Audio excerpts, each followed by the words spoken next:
Hello friends, आप लोग का स्वागत है आपके अपने यूट्यूब चैनल रमन्स स्टडी सेंटर पर।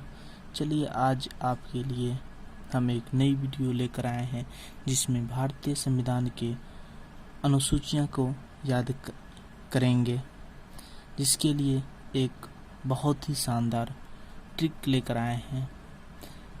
इस ट्रिक को पढ़ लेने के बाद आपको एग्जाम में कभी भी इससे आने वाले क्वेश्चन नहीं छूटेगा। यह बस एक कविता की भांति से हमें याद करना है और हमें पूरे अनुसूचियां एक बार में ही याद हो जाएगा। चलिए हम इस ट्रिक को जानते हैं और याद करते हैं।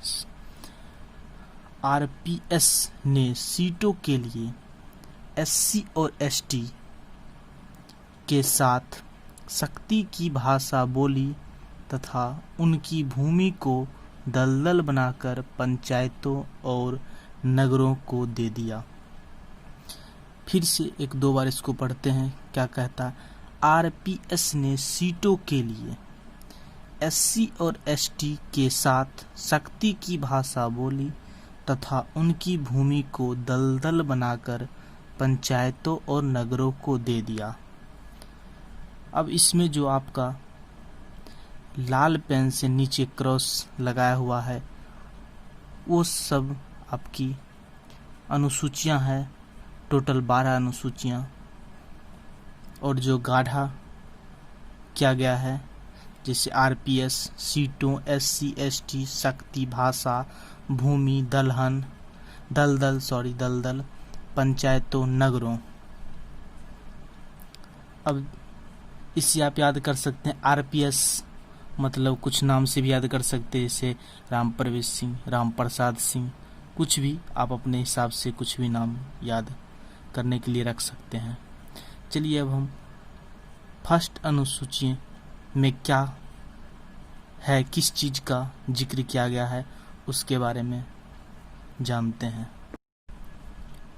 फर्स्ट में आर से हो जाएगा राज्य और संघ राज्य क्षेत्र, और दूसरा जैसे आरपी था आरपीएस, तो पी से प्रतिष्ठित पदाधिकारी के वेतन एवं भत्ते। अब प्रतिष्ठित पदाधिकारी क्या हुआ? जैसे राष्ट्रपति, मुख्य न्यायाधीश, ये सब जो हुए प्रतिष्ठित पदाधिकारी के अंतर्गत आते हैं। और तीसरा अनुसूचिया में है शपथ, एस से शपथ का वर्णन किया गया है। इसी पदाधिकारी को जो प्रतिष्ठित पदाधिकारी उसी को शपथ दिलाने के लिए इसका जिक्र किया जाता है। अब इसे हमें याद रखने के लिए पी और एस, तो कोई भी पदाधिकारी जब बनता है तो उसके बाद उसे शपथ दिलाया जाता है। इससे हमें याद हो गया पहले प्रतिष्ठित पदाधिकारी बनना, मतलब 2 में अनुसूचियां 2 में, उसके बाद शपथ लेना अनुसूचियां 3 में। 4 में सीटों का जिक्र किया गया है, जिसमें राज्य और केंद्र शासित प्रदेशों के लिए राज्यसभा में सीटों का आवंटन। अब चलिए 5वें की ओर। अनुसूचियां 5 में एससी अनुसूचित जनजाति के प्रशासन नियंत्रण के उपबंध के बारे में वर्णन किया गया है। और 6 एसटी जनजातीय क्षेत्रों के प्रशासन के बारे में उपबंध। इसमें मुख्य रूप से 4 राज्य आते हैं, असम, मेघालय, त्रिपुरा, मिजोरम। इस राज्य को हम एक और ट्रिक बना के याद रख सकते हैं। जैसे आप लोग सभी हैं जो एटीएम का यूज करते होंगे, तो इसको हम लिख सकते हैं ATM स्क्वायर। अब यहाँ ए से हो जाएगा असम, टी से हो जाएगा त्रिपुरा, और M स्क्वायर मतलब 2 M हो गया, 1 M से मेघालय और 1 M से मिजोरम। अनुसूचियां 7 में शक्ति का वर्णन किया गया है, शक्ति विभाजन का, जिसमें राज्य, संघ राज्य और समवर्ती सूची के बारे में वर्णन किया गया है। उसकी शक्तियों के संघ और राज्य समवर्ती सूची के पास क्या क्या शक्तियां हैं, इसके विभाजन के बारे में साथ में बात किया गया है। अनुसूची 8, इसमें 22 भाषाओं का जिक्र किया गया है।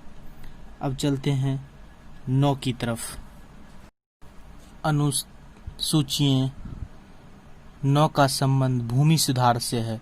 भूमि सुधार 10 में दल बदल से संबंधित है और 11 में पंचायती राज संस्थाएं का वर्णन किया गया है तथा अनुसूची अंतिम जो 12 अनुसूचियां हैं उसमें नगरों अर्थात नगर पालिकाओं का अध्ययन किया गया है।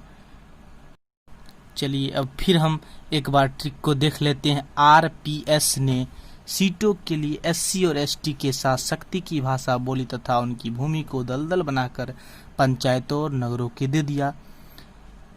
तो इस आरपीएस का मतलब सीटों, एससी एसटी, शक्ति, भाषा, भूमि, दलदल, पंचायत, नगरों के बारे में हम जानकारी ले लिए हैं।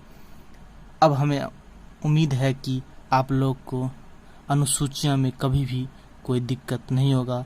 अगर आपको यह वीडियो अच्छा लगा होगा तो इसे लाइक एंड सब्सक्राइब और शेयर ज़रूर कीजिएगा। Thank you.